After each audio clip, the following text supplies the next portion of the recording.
Hi, folks. James here, and welcome to the Spiro Circle.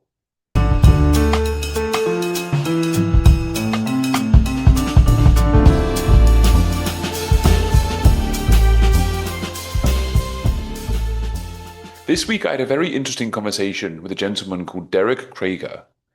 He was diagnosed with ADHD, autism, and dyslexia at the age of 50. Now, before that, he knew he was a bit different. He described himself as the weird kid in the classroom, but he never quite knew the core differences that he had compared to others, and he didn't quite understand where he fit in the world. Anyway, fast forward a few years, and he was diagnosed at 50. It completely changed his life. He realized that while many people operate on a line, let's say typical people are operating on a line, he and other people who are neurodiverse operated on a slightly different line. Now, he described it as something being like he could be 100% or 200% better at something, or 100% or 200% worse at something. And it just was a bit broader, those differences among him and others. I found it really interesting, and I found it super relevant to some of the conversations that are surrounding artificial intelligence. Now, artificial intelligence is designed to make our world easier. It's designed to understand us. We're supposed to understand it. And yet sometimes it doesn't quite do what it's supposed to do, and it doesn't quite fulfill those tasks. So Derek has produced something called practical AI. It's kind of like a telephone conversation with an artificial intelligence system. You pick up the phone, you describe the problems you're having, whether it's starting at a new company and you need to learn its processes or anything else, and it talks you through how to do it. Now, I'm someone who likes to just pick up the phone and call people when I have a question or a concern. I can't stand being stuck behind a chatbot or a WhatsApp bot or pressing different buttons on my dials. I like to just pick up the phone and call. But I'm also someone who learns through reading and writing, and my auditory processing is not great. Ask anyone who's spoken to me and given me instructions. They'll tell you that I don't always follow them correctly.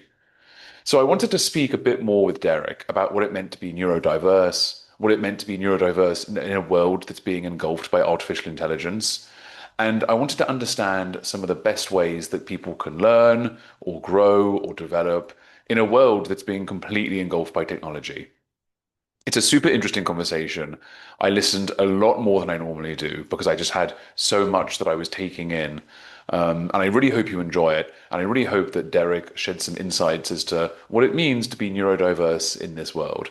I feel that the worlds of neurodiversity and the worlds of artificial intelligence can be quite scary for some people because maybe they don't understand it or maybe it's new. And really, society is only now getting more comfortable talking about topics out in the open like we did today.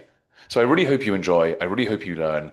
And yeah, please follow, like, and subscribe to any of this content if you enjoyed it. And we'll be working on the next episode soon. Thank you.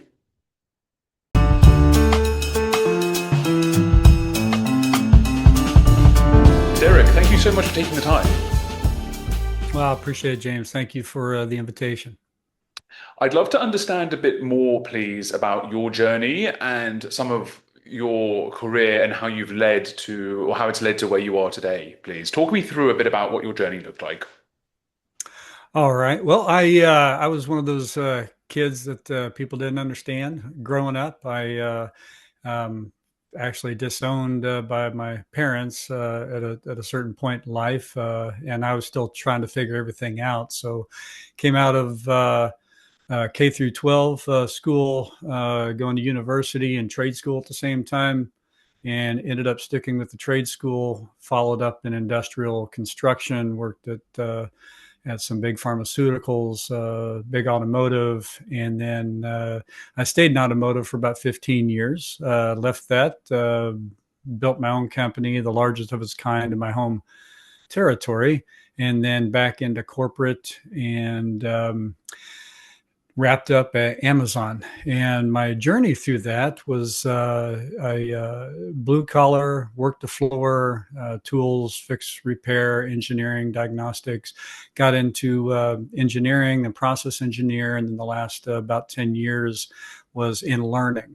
And the feather in my cap was at Amazon, where I built Amazon's highest rated employee training program in company history with a 92 NPS, if people are familiar with that acronym. And I really owe my my success there. I believe the pivotal part is when I turned 50. I was about 6 months in at Amazon, and when I turned 50, sometime during that year, I was diagnosed as autistic, ADHD, and dyslexic. And I cried for about 2 weeks, James. And it wasn't cries of shame or loss. It was just clarity, and just everything kind of came into alignment at that point. And instead of hiding who I was, I embraced it. I put my differences in my corporate email signature, and I said, "Hey, we might not align right away, but if there's any confusion, let's have a one-on-one talk. We'll work it out," and those sorts of things. So I believe that me trying to find my way for 50 years before I was the diagnosis that gave me at least a category and a group of peers to connect with. I believe that built my empathy even greater than what it naturally was. And it was through that empathy journey that I built the training program around. And that was really communication was the foundation of that success. Okay, thank you. I do want to dive into a bit more about practical AI and what you're doing there, but I just want to, for our listeners or viewers at home who may be watching, I want to kind of just define our terms here. So, how would you define the term kind of neurodiversity, and what does it look like in practical everyday life? Just so everyone's on the same page. How may that manifest? Yeah, certainly. Neurodiversity is kind of I started to say coverall term. It's not really a coverall term. The term neurodiversity, I think, was created in the late '90s, and it actually fell within the acceptance movement. Accept me for being who I am, and the term neurodiverse or neurodiversity just represents the amalgamation of all the different elements. So those of us that are artistic, ASD, ADHD, there's list after list of words that identify uniqueness. And I think Dr. Nancy Doyle in the UK said it best. She defined in her platform Genius Within, she defined neurodiversity as through a spiky profile. So if you can imagine an XY graph, and on that XY graph, if we graphed each and every one of our skill sets as humans, and I mean, you could say baseball, golf, etc. But in the professional life, we're talking about social skills, analyticals, maths, things like that. Those that are neurotypical, which is kind of like the other side of the coin for neurodiverse, but those that neurotypical, they define the line, and that line is the average, the mean, that scope in the middle. And those that are neurotypical, they get along everything with everybody, and they do everything on average. I'm not saying average is a bad thing. They just define what neurotypical is. Those of us on the neurodiverse realm, sometimes we are 200 and 300% better at certain things, creativity, skill set, diving into something, high level views. It's unique to each person, but there's other things that we're 200 or 300% worse at.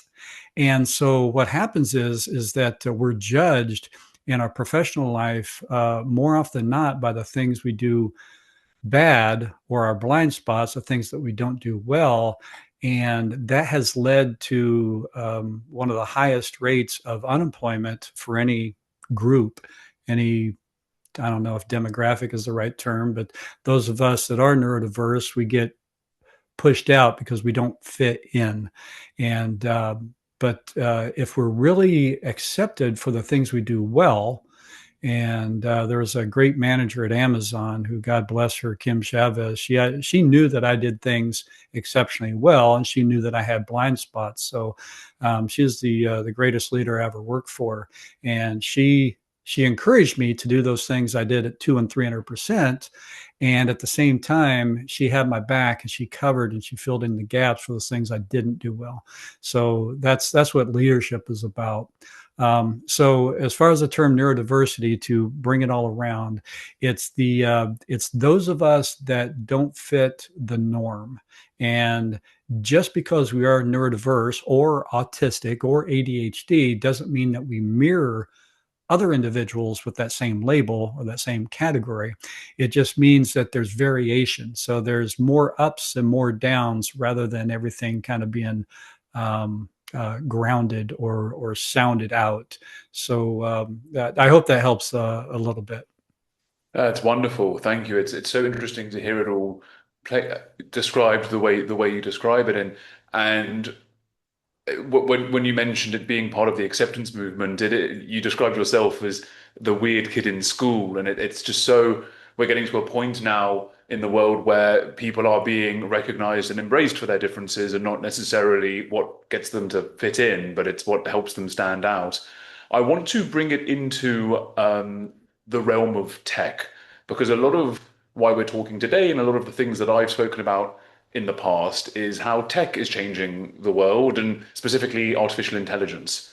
So, what can you tell me about the way in which the neurodiversity worlds and the world of AI, which for the large part of society, both of those worlds are very new for the average person. People are still getting familiar with those, whether it's in a societal level or a technological level. So, what can you tell me about the way that those worlds come together, and maybe some of the clashes or challenges that come with that? And then I want to dive deeper into practical AI and some of the things that you're doing. Yeah, certainly. The AI here at the consumer level is really what, a couple of years old or so. Even though it's been around before that, it there's a parallel. And I'm old enough, and maybe some of your listeners are old enough to remember when the internet was brand new. The internet was the new technology wave, just like AI is now. And I was online back pre-internet back in the 80s, and then the internet as it's known today began in 1989, and it really wasn't accepted by and embraced by the world until about 2006 or so, when mobile phones had the power of browsers and the internet access. So if you look at that, that's what, maybe 17 years. So I tell that story because AI today is really nascent. It's early in the journey. So we have people that are saying, "Hey, the sky is falling. The sky is falling." Others that say AI is the answer to everything, and literally worshiping it religiously, and and then there's those that thinks it's the devil. So it's that's good and bad, and the realization is here, it's not the technology itself that is so astronomic in size. It's the fact that we as humans, we don't like change, not as a whole, not as a society, and it takes us time to accept that change. So I think that is the biggest hurdle right there, is that the acceptance of anything new. Now, the way that the AI is being used today, I see it. I think I could define it as being the world's best search engine. And I don't mean like in place of Google or something like that. I mean, it's being compared to that for sure. But I'm saying that it's a tool that we can use for our own thoughts, to keep us, to get our own mind. And that's the way I use it. I sometimes I'm stuck at the 50,000 foot view and I need help identifying details. I'll jump in and ask AI. Other times, if I'm in the weeds and I can't find my way out, I'll say, "Hey, shine a spotlight over here and help me out." And I use it that way. The I think the singularity point in AI is not the AI being self-aware. I think the singularity point in usage for humans is the ability to remove all the barriers. And that's what we're doing at Practical AI, is turning the corner to remove the barriers. Now, our flagship product is Pocket Mentor, and it's not an app. It does not need the internet. It's not a piece of software. We've removed all the barriers to make it simple. We've eliminated all the clickety clack with keyboard interface and that delay, because even keyboard interface, that's a long delay. You and I are talking right now. We can turn our conversation on the dime just through hearing each other and our tone and the word choice. So we've done that as well. We've connected our AI to a siloed database of topics. So the personal assistant has been around for decades right now, right? The Alexa from 2000, whatever. So I believe that we may have created the first professional assistant. So it's a voice interface that you can call on a telephone, just like I'm wearing my earbuds right now, my Bluetooth. It allows me to be hands-free and actually doing something. And we call it a professional assistant because it helps us throughout the day. Companies are taking our product and they're onboarding new employees, and it allows them to train that employee, giving them the knowledge that they need when they need it, no more. So there's no knowledge overload. There's this thing called the Ebbinghaus forgetting curve that stipulates that half of what we learn in the traditional book reading sense, half of what we learn, we forget within 20 minutes, and we forget 90% within a week. So the traditional learning doesn't quite work as well. There was a thing about 5 years ago. There was a surge in what they call micro learning, which is closer, right? It's micro. Let's only learn what you need in bits and pieces, but that still required somebody to be in a classroom. And that classroom could be virtual on their phone, sitting in their car, but they still had to be in that classroom setting, and they couldn't actually go out and work. So what we've done, we've created this professional assistant to be supportive. So imagine, James, if you were starting a new job, and you show up on day one and you're all by yourself, and you need to find out what you need to do, right? So you can either open up a book and just start reading and just get bored and not really know which bullet point is more important than the other bullet point. Or you could call Pocket Mentor and say, hey, this is my first day here, and can you walk me through? Oh, well, hey, James, welcome to day one.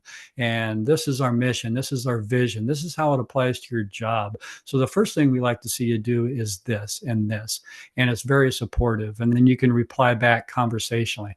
Well, wait a minute. I cannot find that book or that operation or that machine.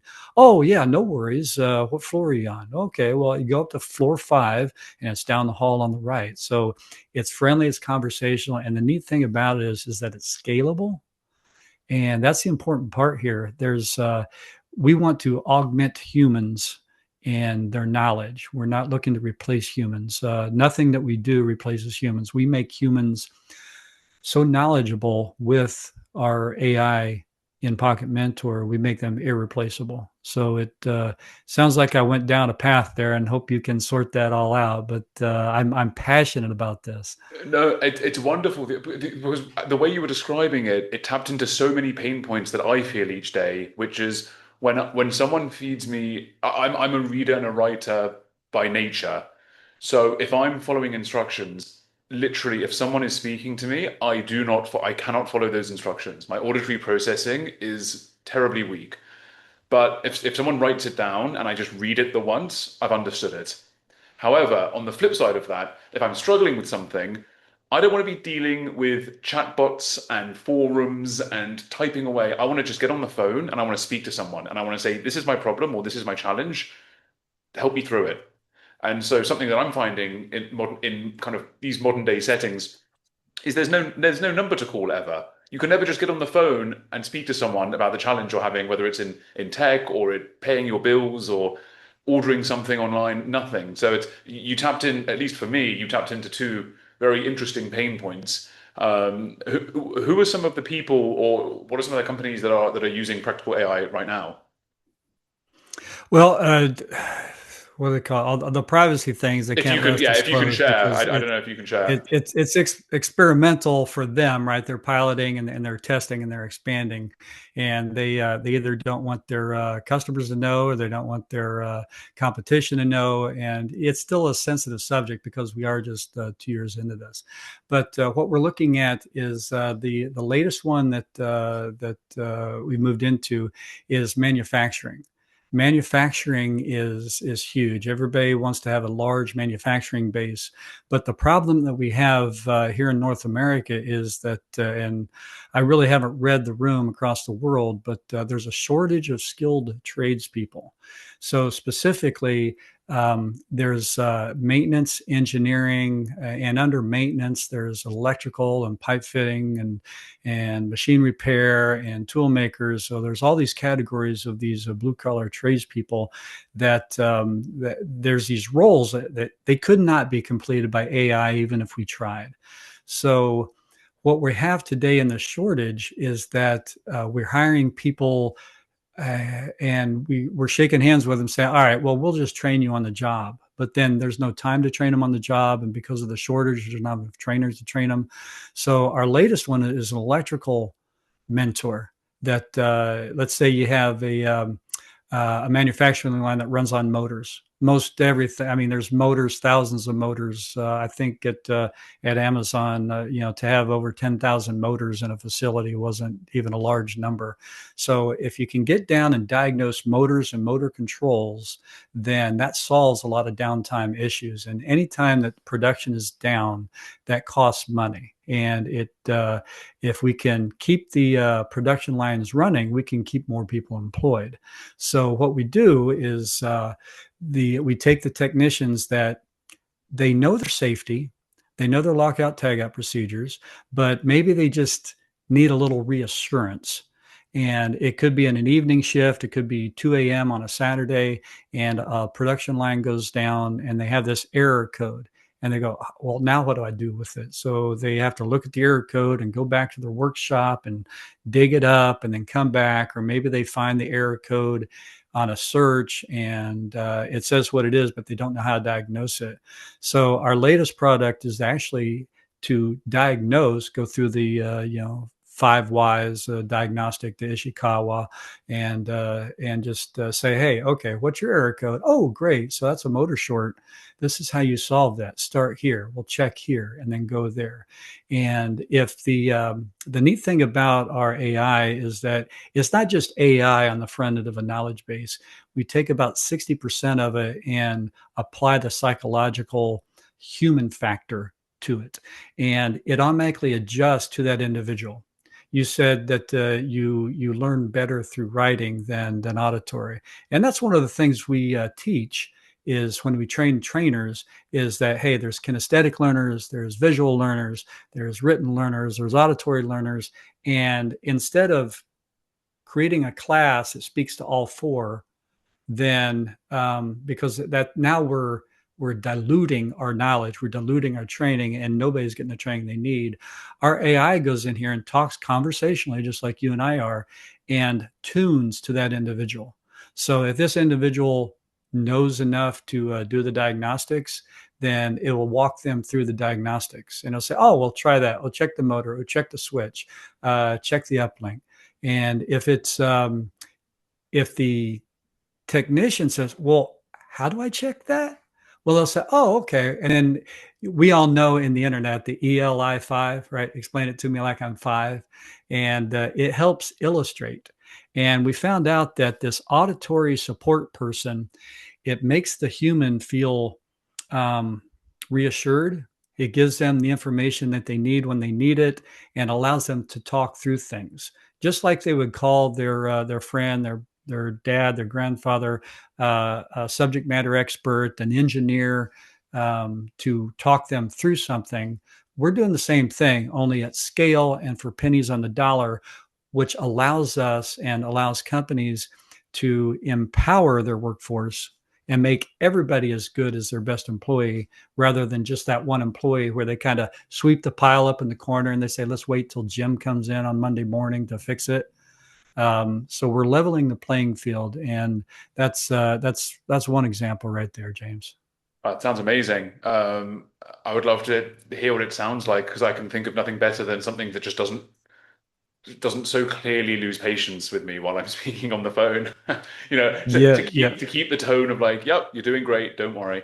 That would be super refreshing. How do you combat some of the problems or some of the challenges that may arise when people probably closer to my age or a bit younger than me, who the idea of just speaking on the phone is the biggest nightmare they can imagine. They do everything through apps or LLMs like ChatGPT, and they actually prefer typing through things, typing through their feelings or their questions. How do you overcome that barrier? And does it vary between neurodiverse people versus neurotypical people? What does that look like? The It's interesting because there's scientific studies out there. The New England Journal of Medicine has one specifically that I refer to a lot. That we avoid, or at least the youth more so avoid phone calls because they're talking to a human, and we like to avoid humans. And me being autistic, I like to avoid humans too, and self prescribe. So it's because we feel judged. Whether we're being judged or not, there's always that opportunity to be judged, and so that means we temper our ins and outs. So with AI, the reason that we go through apps and all that is because if we type something, we don't have to worry about being made fun of. We just retype it, or we ask again, or we ask again. So the New England Journal of Medicine research shows that humans are actually more likely to speak to an AI than they are to a human, and they'll get more out of it because of removing that fear of being judged, because that's a true barrier right there. They communicate and they connect, and it's anthropomorphized, so it sounds like they're talking to a human, even though we acknowledge that they know it's AI. It sounds so much like a human. They get that their walls fall, and they're able to learn and process much better. I just think that's so interesting, and I think that there are so many exciting possibilities. If we look forward a few years, um, and each year is kind of speeding up faster and faster when it gets to the development of this kind of tech and what can be established. If we look ahead, what excites you most about the potential that AI can bring to, I suppose, both neurodiverse communities, but also just the tech world and society at large? What are the things that excite you most? Well, it's interesting when we look at those of us that are technical. The computer programmers from the 60s and 70s and 80s. Founders of big companies like Microsoft. We picture them sitting in a room by themselves. But what excites me the most is that we never have to be alone again. And we know it's AI, but it's AI that's trained on humanity, and it's good conversation, better than an interactive storybook because it's live. And the fact that we can have this conversation, and much of the conversation that we have, I know much of the conversation that I have is with the different platforms that are out there, but it's trained on me. It's trained on my data, it's trained on my questioning, and it allows me to see myself in a new way, like other people do. And that allows me to drop my guard and be at ease. So the future is going to be down the road, 10, 15, 20 years. But at some point, there's been quotes saying that there's going to be, I don't know, 300 billion AI out there and actively. And the way I see that is it's not necessarily 300 chat GPTs or 300 million or billion perplexities. What it's going to be is target specific AI. Like, let's say you go up to a vending machine to pull out a Coca-Cola, and instead of pulling out a credit card or a dollar bill, or coins, and then putting in your selection, maybe it recognizes your face, and maybe it addresses you. Hey, would you like a cold Coke at 6 degrees Celsius, and it, or maybe it's a coffee maker that, hey, I would like, and you just talk to it, much like sci-fi that they do in the Star Trek Replicator, right? So It could be that VCR of the future, or whatever that looks like. Instead of reading through a manual, we just turn it on, and it sets itself up based upon our input. And that's where we're going right now. It's going to be all this embedded edge AI that is specific in each device, and I even see it in maybe like drills and power tools. Hey, you want to make sure you get 0 degrees. You want to be 90 degrees to the face, and it will talk us through how to use everything in the world. And I don't believe that will dumb us down. I think it will support us to be able to do more because we're having the information we'd have to look up anyway. But instead of taking minutes, days, or weeks sometime to get the information, we have it right there at our fingertips or our ears, and we have support in everything that we do. Wow. That sounds super exciting, but I'll make one bet with you that it won't be 10 or 15 years from now that happens. I believe the rate of change will accelerate more and more. I reckon we're going to be there closer to 5 or 6 years myself, personally. Um, but it seems super exciting, and I can't wait to see how it all goes. Derek, I'd love to continue talking all day about this, but unfortunately, we're running out of time. I do want to end with a lightning round. So I do want to end with I've got a few questions here, and I want to ask you in 1 or 2 sentences some of your immediate reactions or responses, if I may. Yes, please. So, my first question, are you a morning thinker or a night owl? Oh gosh, I'm more of a night owl. If I don't control myself with discipline, I'll be up till 3, 4, 5, 6, 7 in the morning. Wow. One AI tool that you can't live without right now. Right now, I want to give the nod to Chat GPT at the $20 plus level. I think it's called. They have something called Projects, and Projects is like a file cabinet that you can keep associated conversations in, and it's a great way to store and categorize everything I'm going through. What's one word you'd use to describe the future of AI and neurodiversity together? Mm, mentorship. What's your favorite way to recharge your battery? I got to find alone time. How do you spend it? Anything alone. Actually, it's just I get so attenuated to people around that I see everything and hear everything, and it's just all noisy and bouncing around. So if you can imagine like a gong, you hear that bong, and then as the reverberations die down, that's the way my brain works. So just being out of that activity and overstimulation, it gives me a chance for that virtual gong in my head to quiet down. What's the book or podcast that influenced you most recently? Most recently, wow. I have to go with my favorite book, and I read it from time to time. Is The Journeyer by Gary Jennings, and it's all about.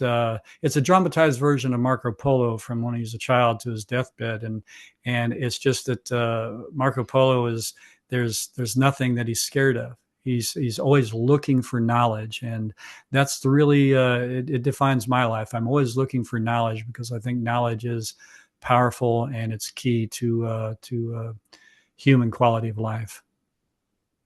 Last question. What's the one misconception about neurodiversity that you wish everyone could unlearn tomorrow? Ah, I believe that it's putting all of us in the same pigeonhole. It's being pigeonholed that oh well he or she is autistic, so that means they act the same. So there's uh, there's a term that I've heard. It says once you label me, you negate me. So it's awful easy for a name or a label to decide what others think about us. That's great advice, and I'll definitely take that on myself in my day to day. I have one last question for you. I will burden you with one last question, which is, we've come to the end of the time. Thank you so much. What is the best way that people can follow you or get in touch with you or see your work? Yeah, absolutely. You can find me my name on LinkedIn. I welcome all connections. Communication in this world is key to our future. And then business website with some of the things that we're doing is practicalai.app. So practicalai.app, Apple Paul Paul. And you can find us at either place. Great. I'll make sure to put those at the bottom here, around there, so they'll be able to easily find and follow you. Derek, thank you so much for taking the time. I wish we could spend all day talking about some of these topics. I find both of them super interesting. Until next time, thank you for taking the time. Sounds great. Thank you, James.